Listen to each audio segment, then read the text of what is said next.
The House come to order.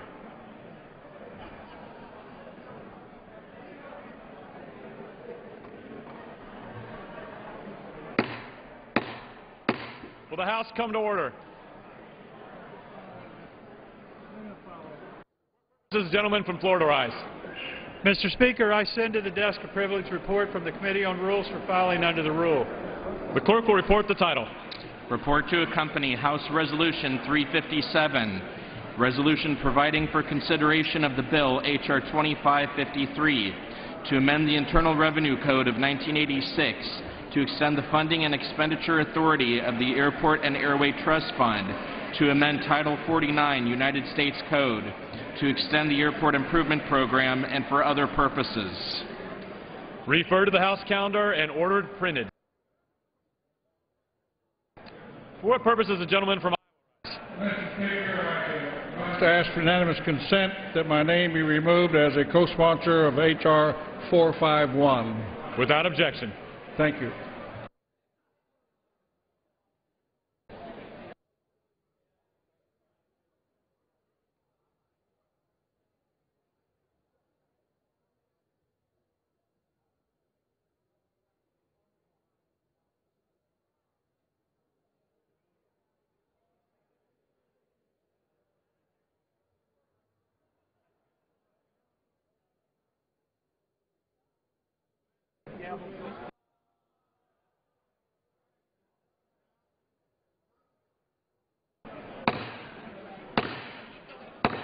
The House will come to order.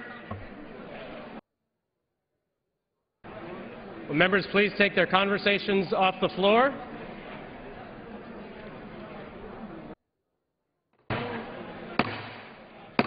The House will come to order. Members, please take your conversations off the floor.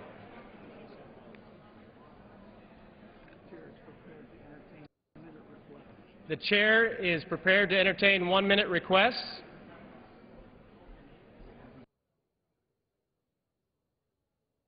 For what purpose does the gentleman from Louisiana rise? Unanimous consent to speak to the House for 1 moment. Do we have order, please? Without objection.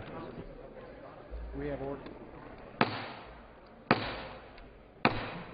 The House will come to order. Please take your conversations to the side. The House will come to order. The gentleman from Louisiana deserves to be heard.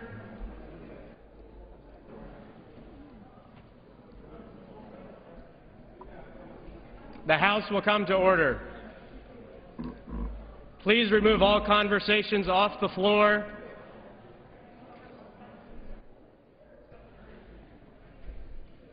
The gentleman from Louisiana is recognized. Mr. Speaker, just moments ago this body passed the Cut, Cap, and Balance bill. Today we stand at a crossroads that will define our nation's financial security for generations. Republicans, we have a plan that cuts the federal budget, caps federal spending, and balances the federal budget with a constitutional amendment so that we do not have this problem in perpetuity. Democrats, well, there is no plan. No plan to bring this country back to financial sanity. Yet my colleagues on the left continue to criticize the House Republican plan. And all the time my colleagues on the Democrat side have been attacking the House Republican plan, they could have come up with one their own. Even the President talks about his plan, yet he has yet to produce one. This shows once again a complete failure of leadership by President Obama and congressional Democrats. The American people spoke loudly and clearly in the 2010 elections. They want federal spending cut. It's that simple. Let's follow through and not let the American people down. And I yield back. For what purpose does the gentleman from New York rise?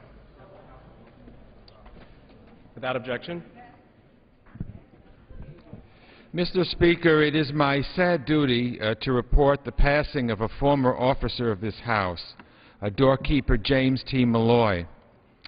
Jim, as he was known to so many, served as doorkeeper for 20 years when I first came to Congress from 1974 to 1994.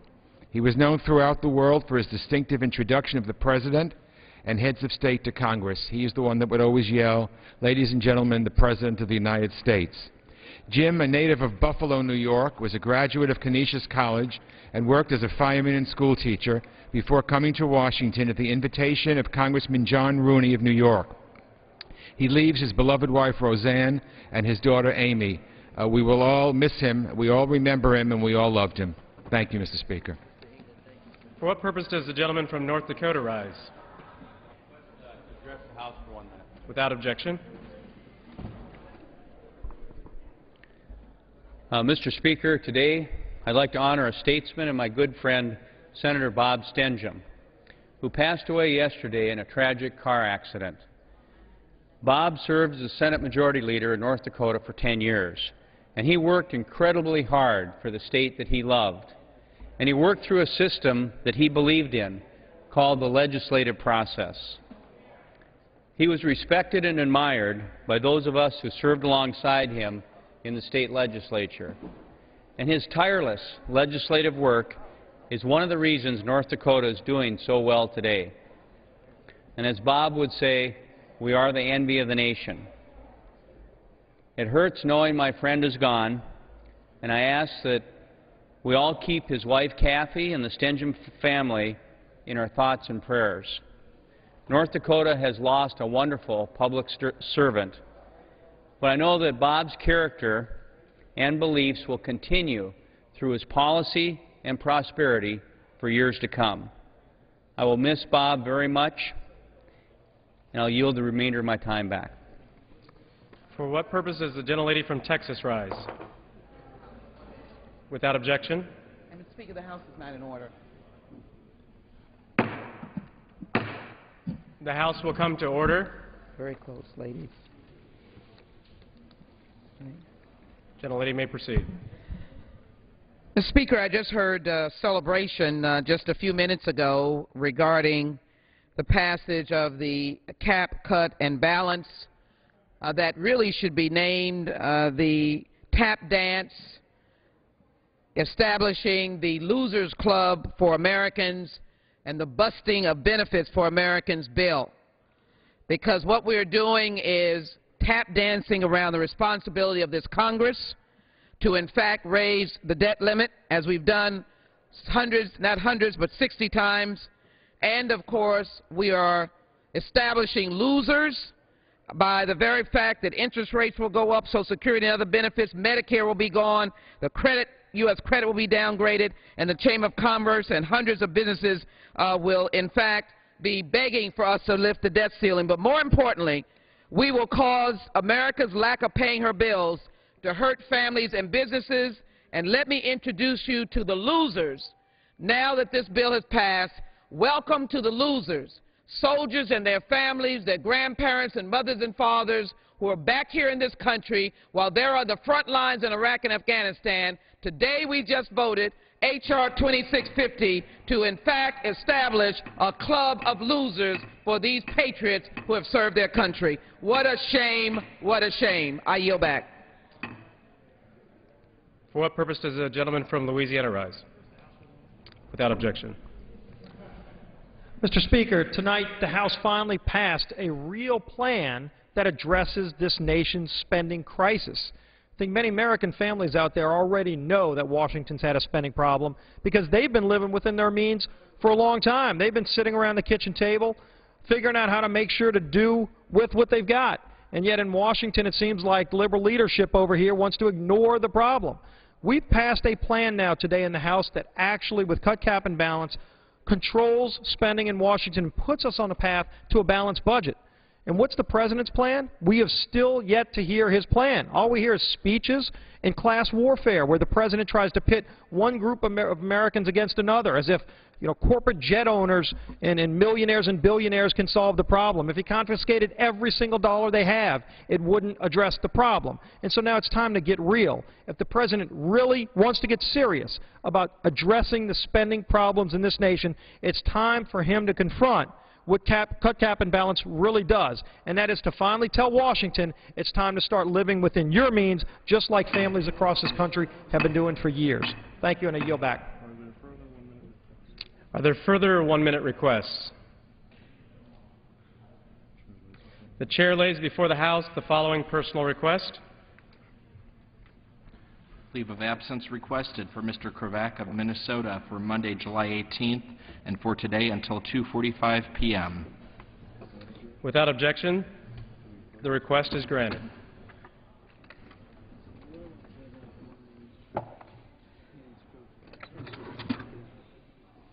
Under the Speaker's announced policy of January 5th, 2011, the gentleman from New York, Mr. Tonko, is recognized for half the remaining time until 10 p.m. as the designee of the Minority Leader. Thank you, Mr. Speaker. It is our pleasure during the next 40 or so minutes to express concerns about a Medicare program that has served this nation's seniors so very well for 45 years and is at risk of being ended. Tonight we witnessed on this floor the third such vote to end Medicare by the Republican majority. And we know that our seniors would be forced to shop in a private market. The certainty of a guaranteed program that has been available to our nation's seniors since 1966 is at risk. The money that the government would kick in for coverage would not keep pace with the costs for those health care policies, and so our seniors would be forced to dig into their pockets, reach into those pockets, and perhaps have their costs, their contributions more than doubled. This is an unnecessary step that is being taken against our nation's seniors that is irresponsible. We believe that what we have seen since that threshold in time in 1965 when we approved such a measure, the impact from the private sector healthcare industry has witnessed a growth of over 5,000% in the cost of premiums in that time since 1965. The impact on seniors has been certainly far less than that.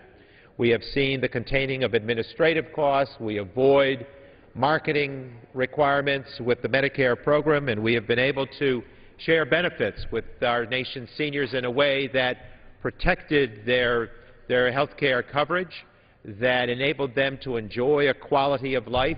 It can easily be documented that when our nation's seniors retired back in the 60s, they would see their economic durability challenged, their strength, their economic opportunity to grow forward into retirement was oftentimes impacted by the cost of medical needs.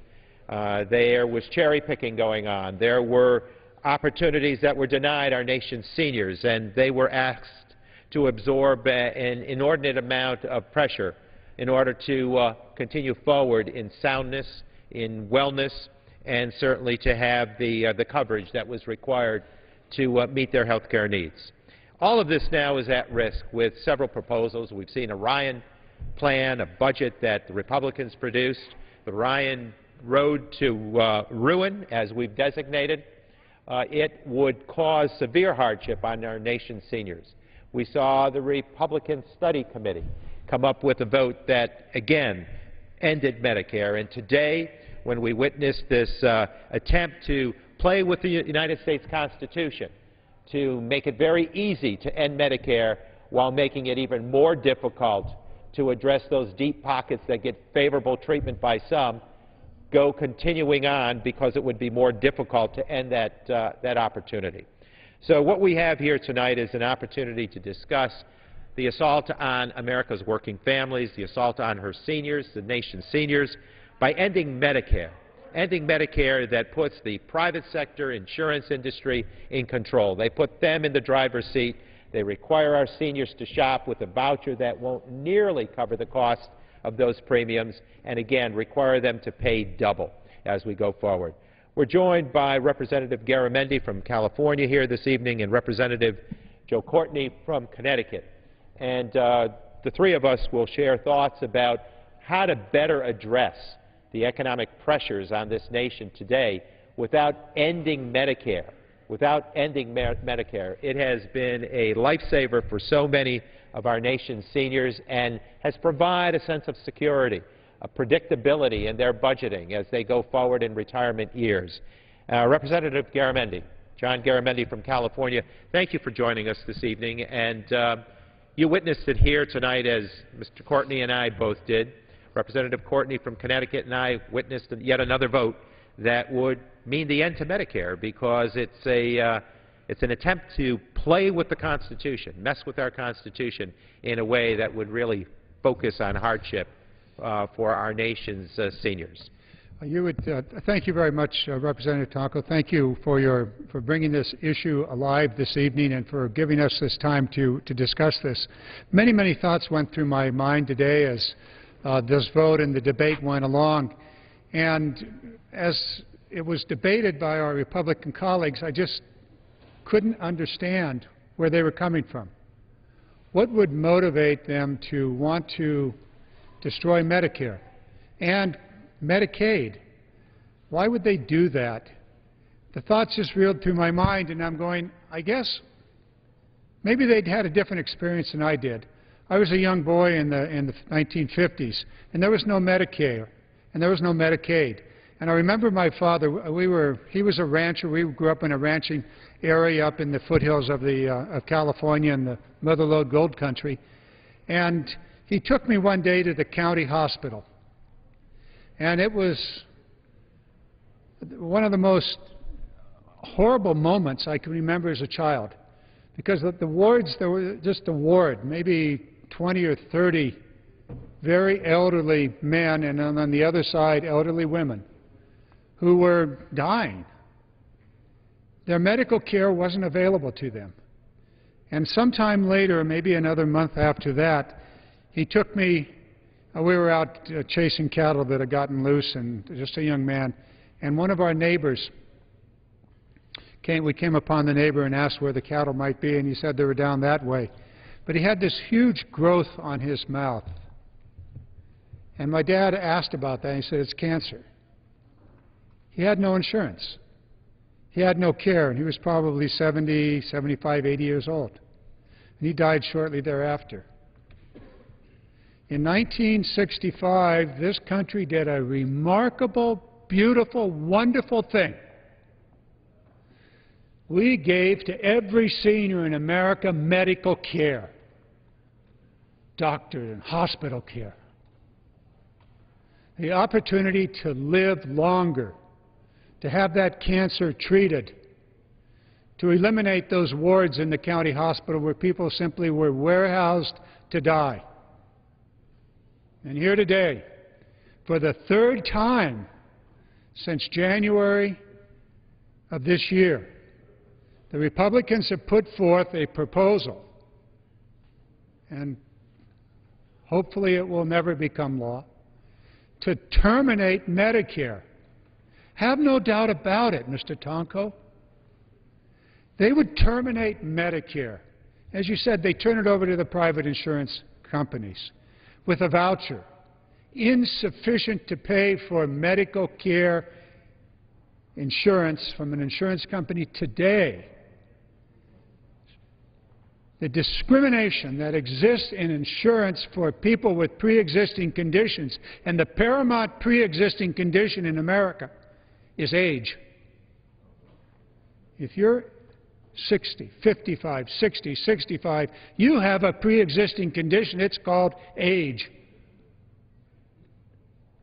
What will come of those people? What is this nation all about? Who are we as Americans? Who are we as Americans that on this floor, in a charade, in a falsehood, brought to America today and twice previously, legislation that doesn't deal with the fundamental issues of the budget, the tax issues, the revenue side of it, real reform in the programs, whether it's Medicare or the military, real reforms. No, just cut, slash, burn, and take your seniors. Toss them aside.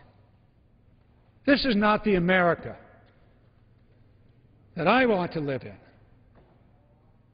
This is the America of the 1950s when there was no Medicare and when seniors were in wards left to die or no care at all.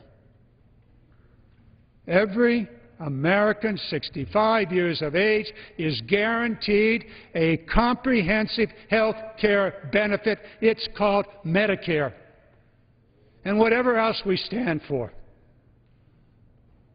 that's where the Democrats stand. We will fight this fight. We will not lose this fight. This is about the very heart and soul of this nation. Mr. Tonko, thank you for these moments. Well, I think it's important for us to share with the American public what's happening on this floor in the House of Representatives. And you know, so many suggest that the history that drove Medicare to be developed, the dynamics that were so impacting on the senior community across this country, coast to coast, could be revisited if their proposal to end Medicare, the Republican proposal to end Medicare, were to take hold.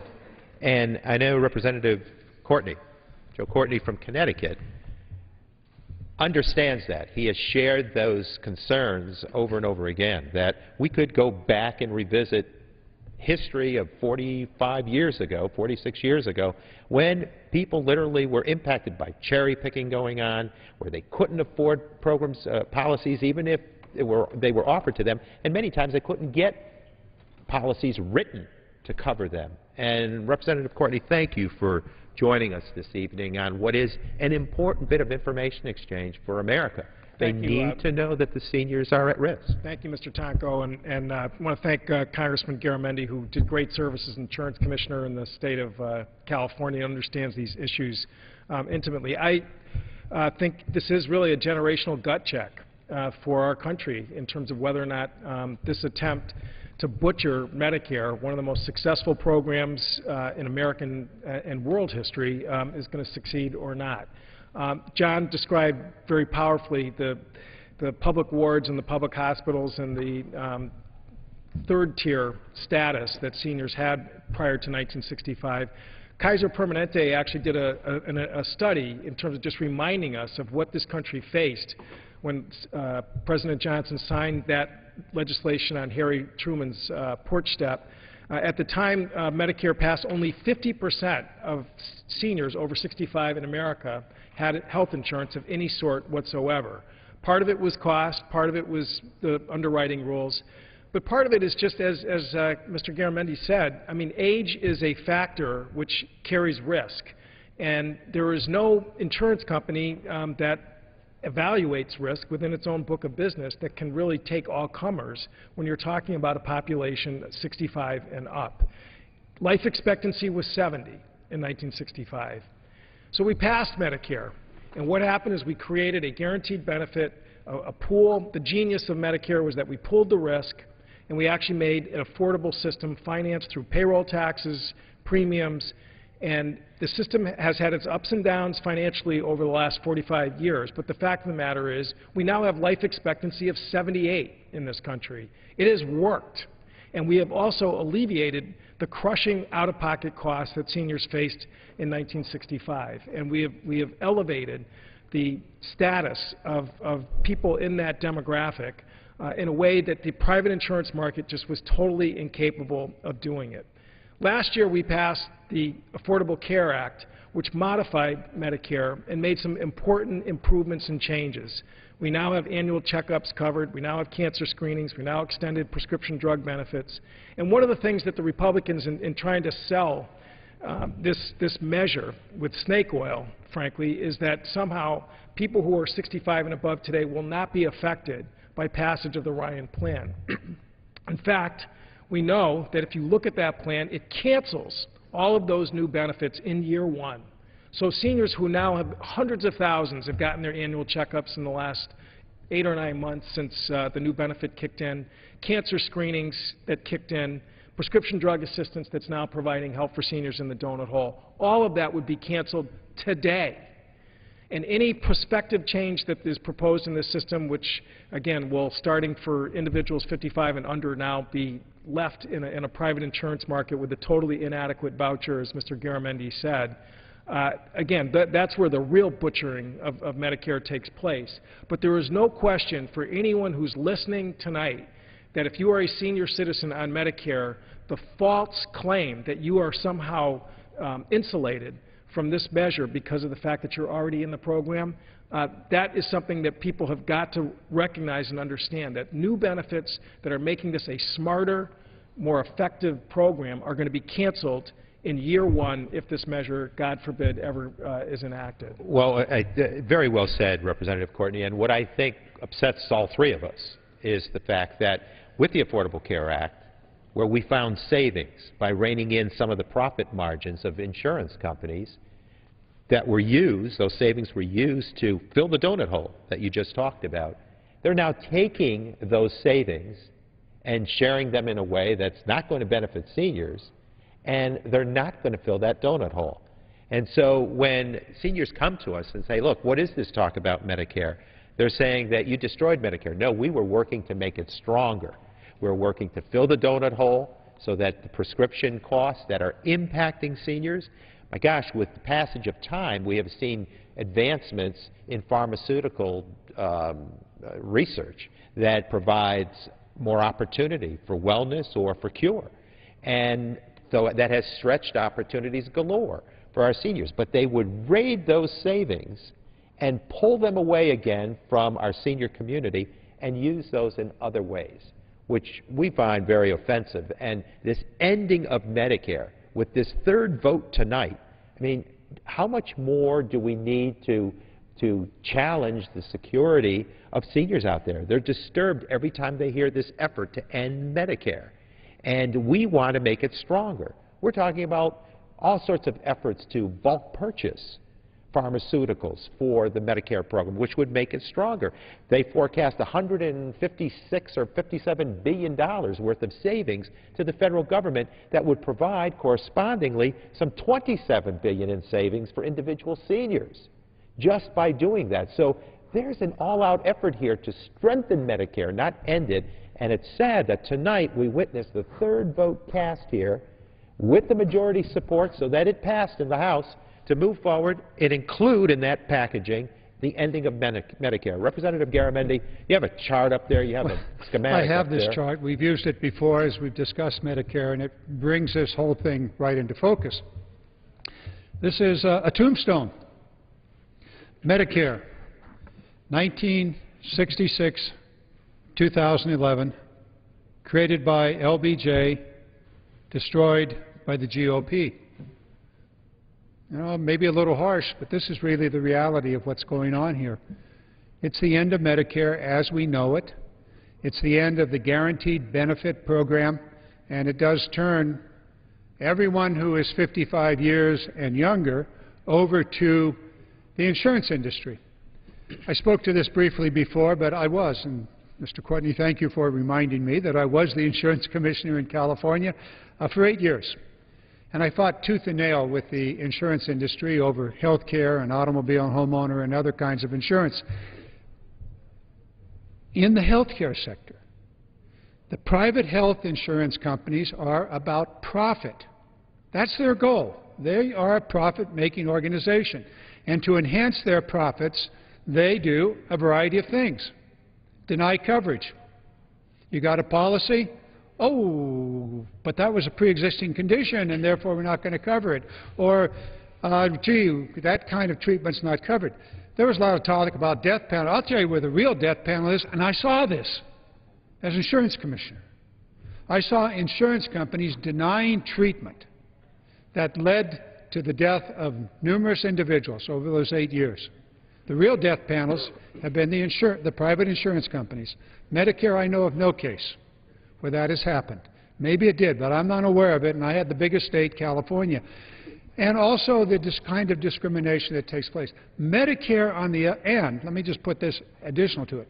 The private health insurance company is grossly inefficient.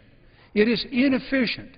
It has enormous additional costs that Medicare does not have.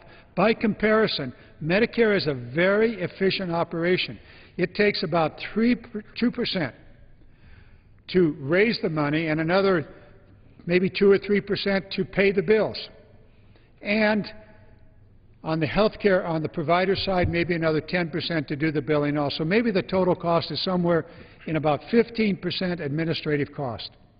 The private insurance companies run somewhere near 30% administrative costs when you consider profit, when you consider the advertising, sales commissions, and they have thousands of different policies covering this but not covering that, this deductible, that deductible, and when it gets to the provider, the ultimate chaos. And so the administrative cost in the private system is about twice what it is in Medicare. Medicare is a very efficient, very effective, universal program that raises the money in a very fair way. All of us pay for it, and when we get to be 65. But not so in the private sector. Our Republican colleagues want to take all of this money and hand it over to the private insurance market and say, okay, you guys take care of it. Less efficient, certainly deadly in denying coverage and benefits, and just, compared to Medicare, very inefficient. Mr. Tonko? Well, Representative Garamendi, you know, you talk about the impact on, earlier you had talked about the impact on the 55-year-old or 54-year-old. If you look at a 54-year-old today, that individual is advised to save some $182,000 to $190,000 so as to apply for, you know, to have that available cash to cover the deficiency that's going to come with this end to Medicare where you shop with this voucher and it's only going to cover 32 cents on the dollar. So that 54-year-old is already impacted. But there's more to the picture than that. When you draw the line in the sand and say, look, we end Medicare, and so those under 55 today will have to fend for themselves. They'll shop out in the private sector market. But when you don't have the newly entering senior community, as they turn 65 and enter into the mix, there's a correlation of age with drawdown of the healthcare system. And as you take the younger senior population, they provide for that ebb and flow within the pooling that Representative Courtney talked about earlier. The beauty of the program is that you pool seniors from the very youngest of senior to senior seniors. And as that need for health care grows with age, the newly entering help provide that balance. And so the ability, the stability of the program and the durability of that program is at risk, I believe, because we're changing the dynamics. And Representative Courtney, you have talked about the security of that program, of the stability that we can provide. And how we in this House, who as Democrats, have been working to strengthen the Medicare program, to build the trust fund so that there is this underpinning of support that will enable the program to continue and meet the needs of the oncoming population of baby boomers. Right. Well, and thank you. And I think it's important because there was so much almost fear language surrounding this debate in terms of whether, Medicare is bankrupt, Medicare is going broke, Medicare is running out of money, that it's important for people to go back and read the trustees' report, which was just issued a few weeks ago. And it is a report that is issued on an annual basis. It has been since 1966 when Harry Truman was the first Medicare beneficiary to sign up for the program with his wife, Bess. And it has had its ups and downs over the years. The report that just came out said that Medicare is fully solvent, can pay all of its bills through 2024, and it can pay 90% of its bills through 2045. Now, there's no question that compared to last year's report, there was some deterioration in terms of that projection, but the trustees were careful to point out the fact that that slippage in terms of some of the years of lost solvency was due to the economy and due to payroll tax collection, had nothing to do with overuse or certainly nothing to do with the Affordable Care Act. In fact, they said the opposite, which was that the Affordable Care Act actually extended solvency of the Medicare program by a factor of 8 years. Thank God we had passed that legislation, because we really would almost be bumping up into a cliff at this point if we hadn't done it. But again, I think it's important for people to remember that going back in time, in 1970, the Medicare solvency report that came out for the trustees projected 2 years of solvency when it was going to hit that tipping point. When Ronald Reagan was president in 1983 and came to the Congress seeking an increase in the debt limit to avoid default, Medicare solvency was half of what it is today. So the fact is, it's had its challenges, but as you point out, there are good ideas about using bulk purchasing. There are good ideas about revisiting the subsidized insurance program in terms of the size of the insurance company subsidies. We can deal with that 10% shortfall between 2024 and 2045 without butchering the program. And that really is, in my opinion, the wolf in sheep's clothing surrounding this debate, that somehow people are using solvency reports as an excuse to basically eliminate the guaranteed benefit, which is just, again, this country, it is our duty as members of Congress to make sure that we protect for the next generation the benefit that our parents enjoyed and that pushed out solvency from age 70 in 1965 to age 78 today. That is a Medicare success, and we cannot go backwards as a nation. Mr. Courtney, thank you for pointing out that very, very important fact that seemed to have been totally overlooked in today's debate, at least by our Republican colleagues.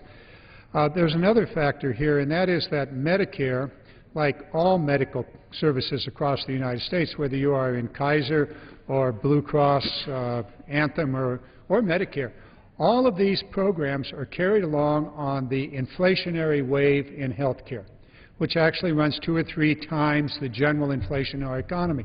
So health care is growing very, very rapidly overall. It turns out that the inflation rate in Medicare is about 1/2 the inflation rate in the general health care system.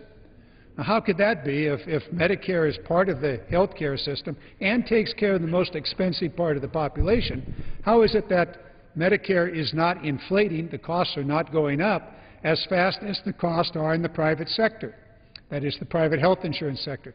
Well, the reason is, as I discussed before, Medicare is very efficient, a very, very efficient program. Universal benefit across the nation, uniform, clear deductibles, clear co-pays, and in Medicare Part B, cost sharing. All of that is there, and it's understood. Private insurance is 1,000 different policies, chaos throughout the marketplace. Now, in the Affordable Health Care Act, we've talked about this a little bit, and we really need to have Americans understand that the Affordable Health Care Act had a whole series of very, very important legislative activities that will reduce the overall cost of health care.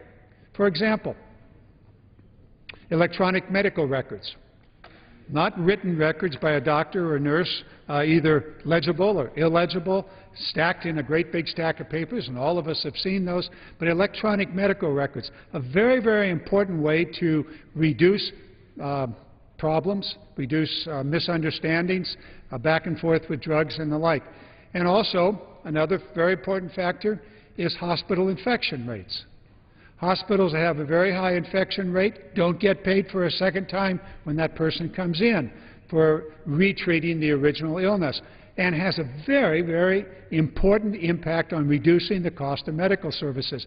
Many other things you talked about, the drug benefit, and by the way, how is it that during the Bush period, when the Medicare Part D, the drug benefit went into place, that the pharmaceutical industry was so powerful that they denied American taxpayers the opportunity for the government to negotiate for the price of drugs? Mr. Tonko, you raised that point. To this day, we've not had our Republican colleagues come along and say, oh yeah, there's a good way to save money, we'll just negotiate for the drugs. Turns out that the military and the services provided by the health care services provided by, they can negotiate for drugs, but not Medicare.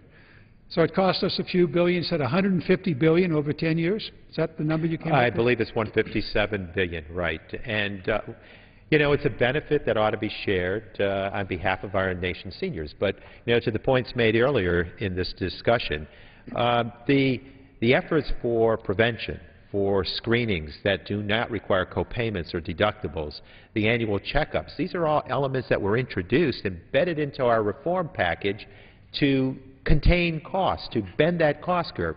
The real concern that so many have raised from the Democratic membership in this House is that we're not providing the sorts of savings for our seniors. We're not bending that cost curve. When you send them out to shop and don't even give them adequate coverage, 32 cents, and then the indexing into the future is not keeping pace with the projected inflation of health care costs, we're putting them at risk. We're targeting them for defeat. And they're saying, well, you're going to have 13 or 15 plans from which to choose as you shop in the open market. Well, that isn't bending the cost curve. And so the economic consequences here are, first and foremost, the hardship that seniors will have to embrace, they'll have to endure.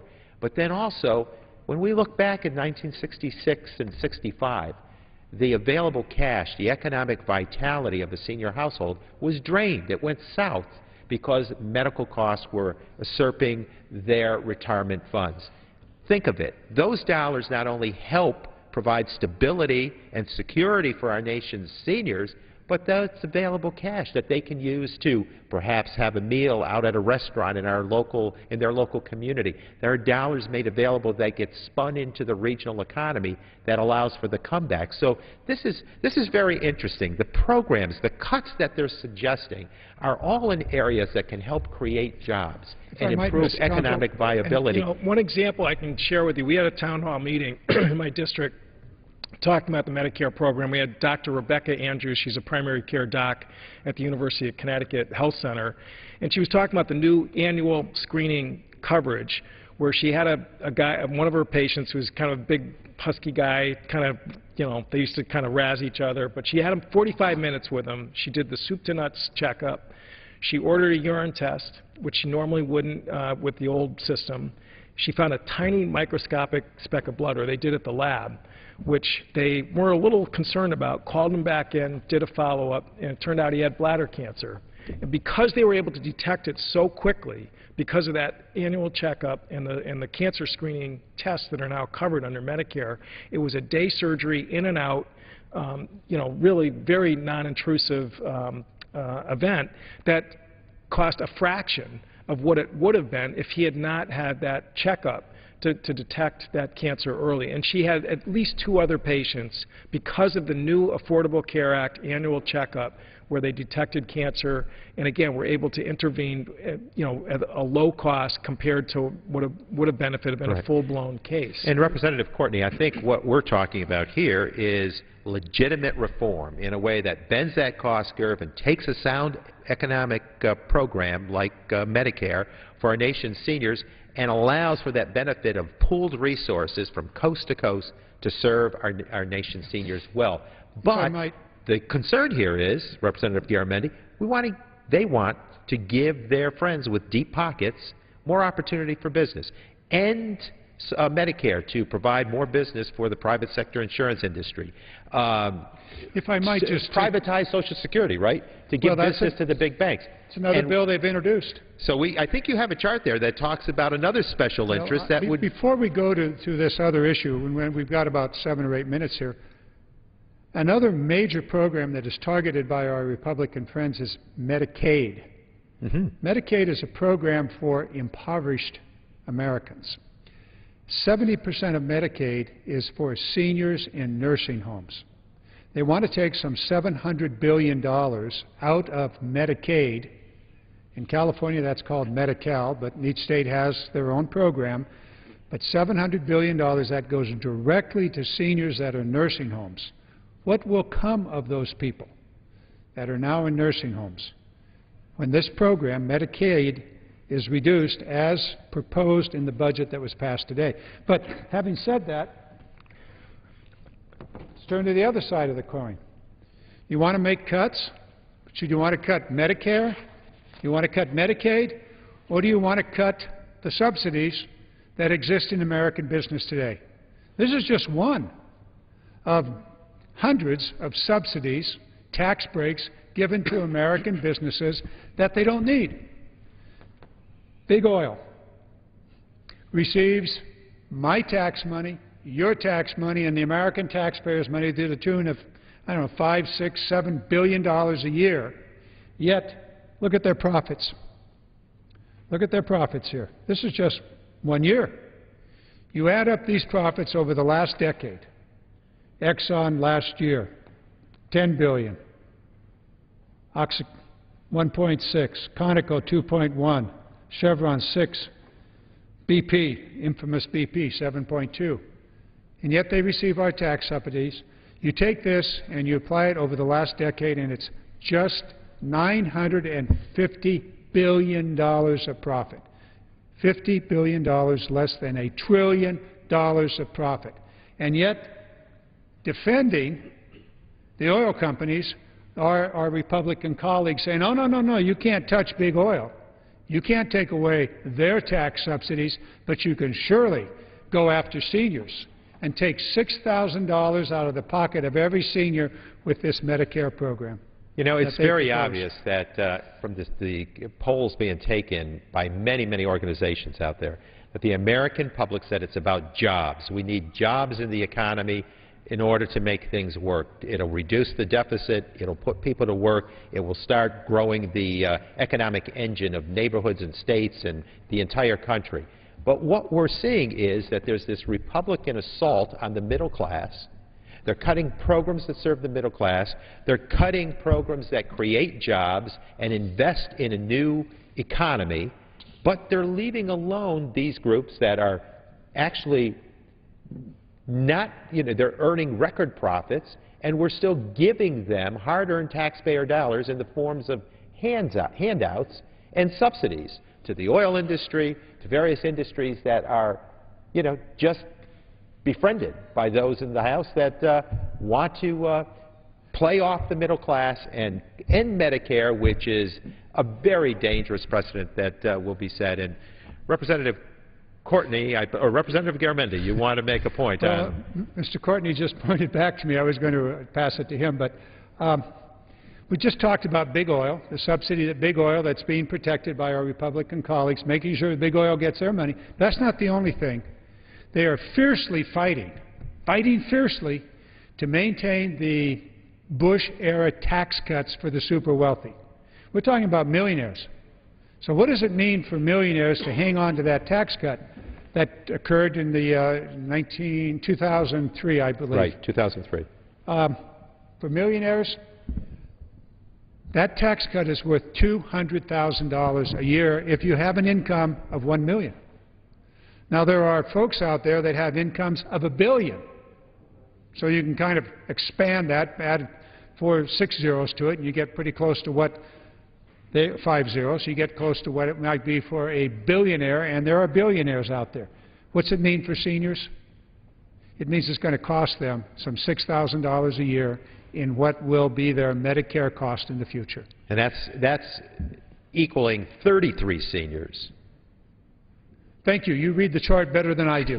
33 seniors paying $6,000 more per year. To equal the So 1 we're million. making happy 1 millionaire, and we're economically distressing 33 seniors who are going to pay at least $6,000 more to have the health care coverage, if they in fact can get it.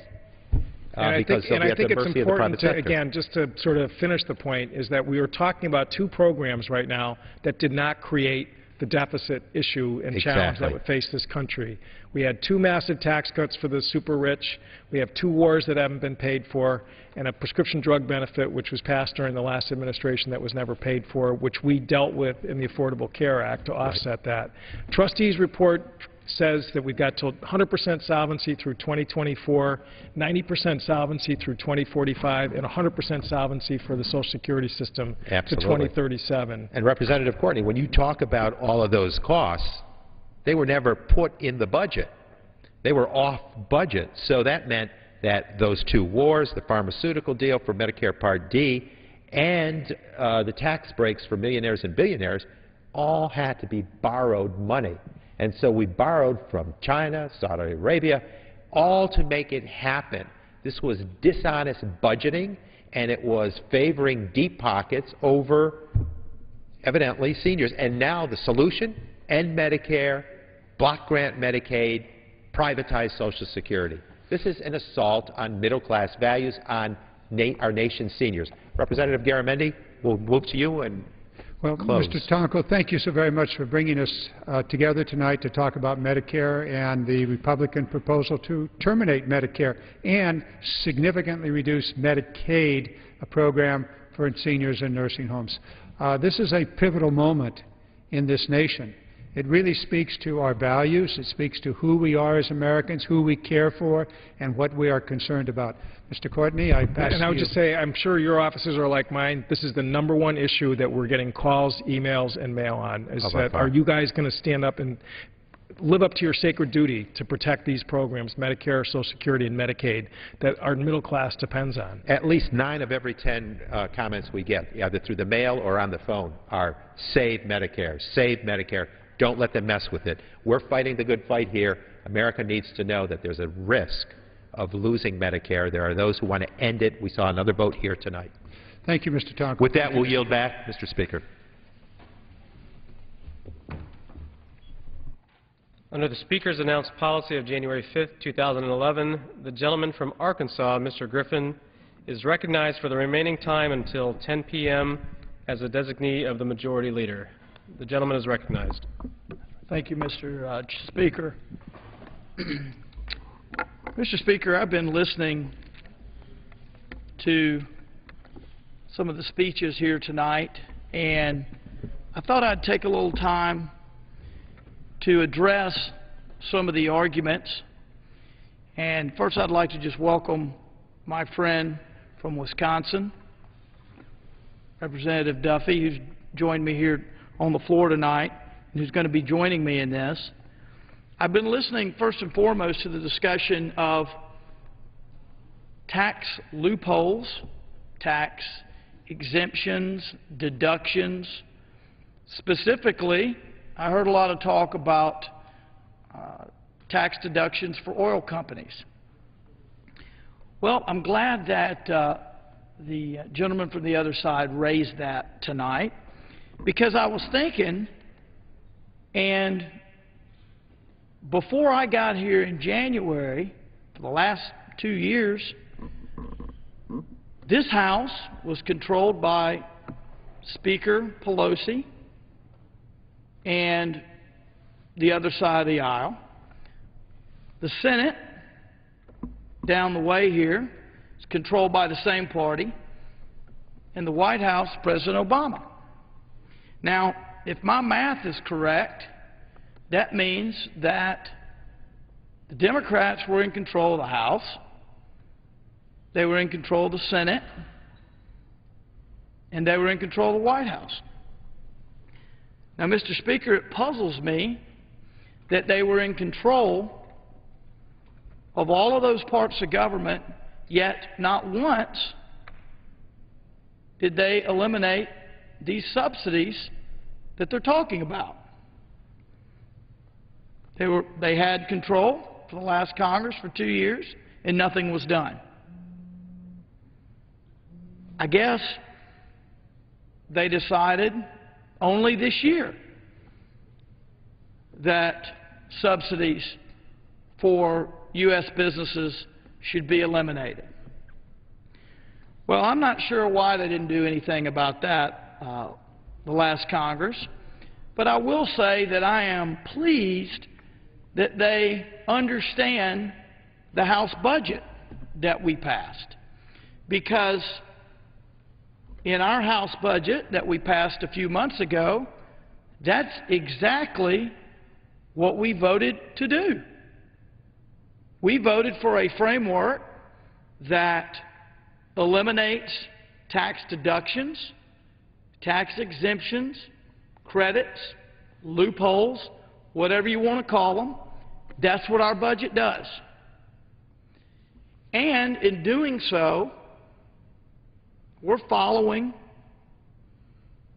some of the proposals put forth by the President's own debt commission, a debt commission that he has yet to follow, but they recommended some similar proposals.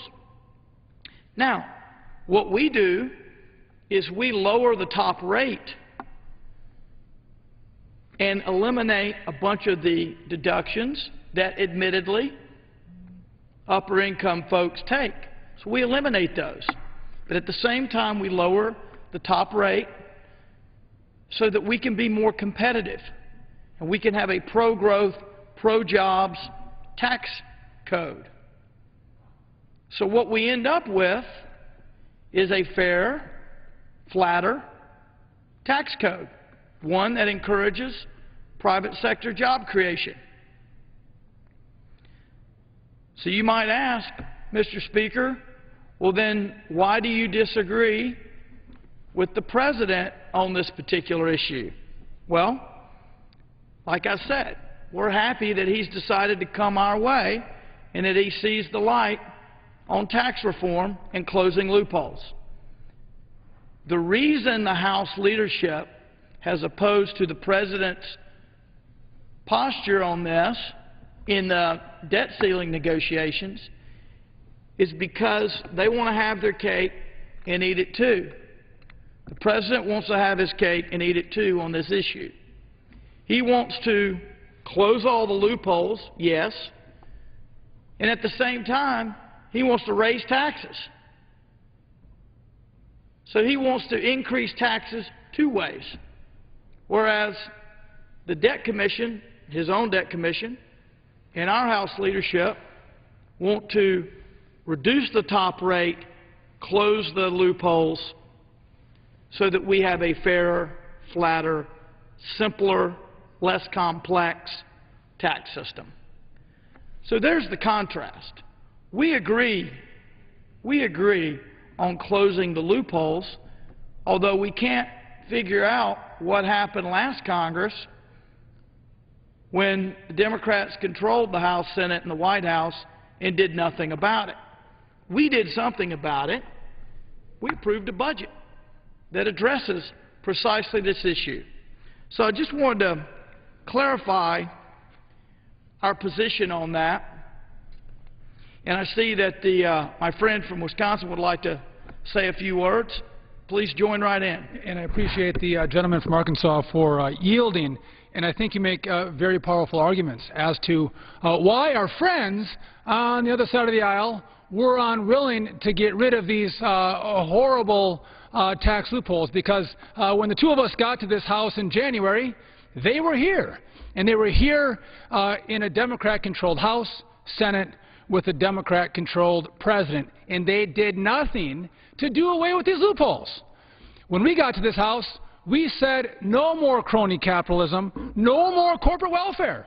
Let's do away with all of these loopholes, all of these nooks and crannies where some big business will hide their money and not pay their fair share. And we'll restructure our tax code to make us more competitive in this global marketplace. And when we did that, the Democrats said no. They didn't want to participate in reforming the tax code. But then they have no problem standing here today and making arguments that we're the ones that want to keep these loopholes in place.